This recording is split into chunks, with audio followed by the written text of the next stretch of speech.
A cyanotype created without a camera can become an elegant silver-based positive.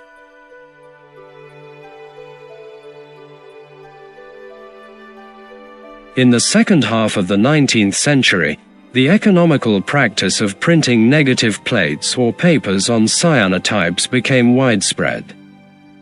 Here we will do the opposite.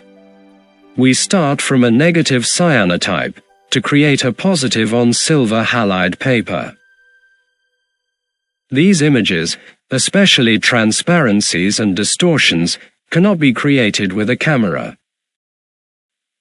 Contact printing does not allow any enlargement. To have a large format positive print, the original cyanotype must be the same size as the final one. The original starting paper must be free of writing or labels on the back. In the darkroom, the cyanotype is pressed under glass, on the image side, putting it in contact with the sensitive part of a photographic paper.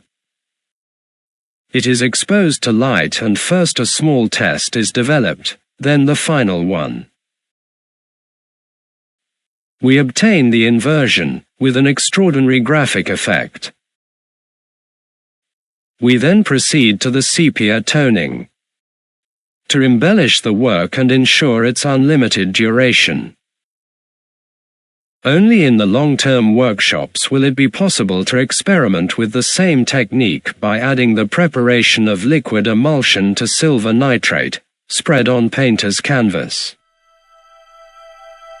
The process is technically laborious and the silver-based products are expensive, but the results are of absolute value and great effect.